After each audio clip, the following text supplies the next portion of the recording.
that search for 2-year-old Jermaine Johnson. We just learned that his body was found actually in this river right over here. Students are still lining up to pay their respects to the victims that we lost last night. Now, as far as the story we're talking about right now, Gibson says the cafeteria where he works, the back door of that place is always open, and that is likely how the shooter got into the building and did what he did. The new mayor of the city of Detroit is now a woman, and that has never happened before. City Council President Mary Sheffield will be sworn in this coming January. The Detroit Renaissance Center is undergoing a massive transformation, $1.6 billion, and this will involve demolishing 2 of its towers. But in the meantime, I'm going to enjoy myself and send it back to you. Here for you in Detroit, Darrylin Horne, 6 News. What started off as a search warrant for a homicide investigation quickly turned into something else. We're in Inkster right now in the area of Middle Belt and Parkwood. If you take a look, Michigan State Police are now investigating after an officer-involved shooting took place here along with a crash. And unfortunately, an innocent bystander was killed in this crash. Let's take a listen to what Lieutenant Shaw had to say happened here this afternoon. A male exited the house, got into an SUV that had a female passenger, started to drive away from the home. The driver drove down Parkwood. As the troopers approached and tried to do a traffic stop, the suspect fled. As the suspect fled eastbound, they ran the red light here at Oakwood and Parkwood and ended up striking another vehicle. Shots were fired. This was a suspect with warrants and also wanted in a homicide.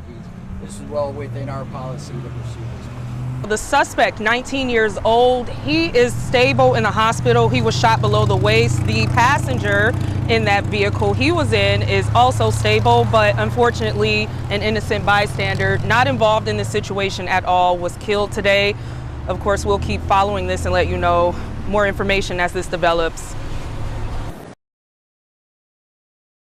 I've witnessed personally 2 shootings myself right where we're standing. Donald Cox says he's lived in this neighborhood for more than 30 years, but within the past 5, he says he could tell you dozens of stories about the disruptions from this lot that's shared by at least 4 businesses, including a motorcycle club. The yelling, the screaming, the honking, the horns, the motorcycles and everything, it shakes your house. He says nuisance tenants are the cause and that some people have shot off guns, littered, trespassed, and well, let's hear it from him. I caught, not just 1 time, not twice, but 3 times, people going in my bushes and defecating. Because the next morning I'd go in there and look in the bushes and see what they were doing.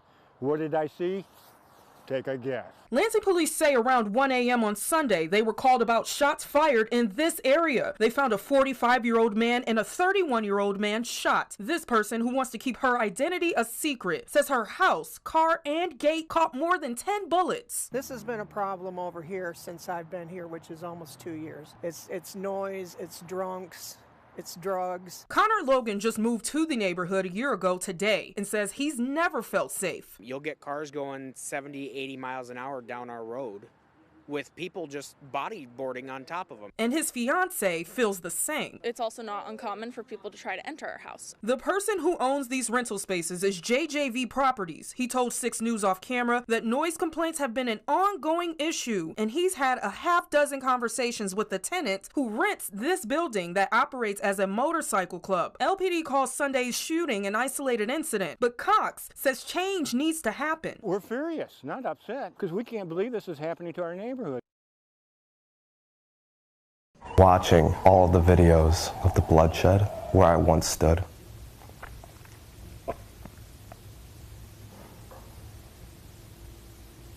It's hard to fathom. MSU senior Liam Pellick woke up on Saturday to the news that the country of Israel had been attacked and bombed by terrorists. Kicking down doors, shooting whoever they see, children, mothers, elderly. It's unexcusable. He says seeing people die on the land where some of his family resides, including his grandmother, has broken him. I instantly called all my family members, making sure they're okay. Everybody's just, shaken. Israeli officials say the Hamas attacks have killed at least 700 people. Hamas and the Palestinian people, I believe, are separate entities. Very important to know how Israel has been controlling all the essentials like water, food, and goods for the Palestinian people. Omar Mahmoud is half Palestinian and also agrees that Hamas is separate from the Palestinian government. While he condemns the attacks, he says it's important to understand the history of conflicts between Palestinians and the Israeli government. If someone were to come into your home, and were to threaten your family and your children, how would you feel that you would react? Perhaps you would maybe fight back, and that's kind of the situation here in Palestine, as we've been living there for centuries now. My grandfather being kicked out in 1947 from his home, and people being slowly kicked out of their houses by force. Despite the difference in heritage, both students can agree that this war needs to end. A lot of it is just like retaliation and to protect themselves and to fight back from the Israeli oppression. They faced adversity in the past, and they've seen better days. Better days yet to come.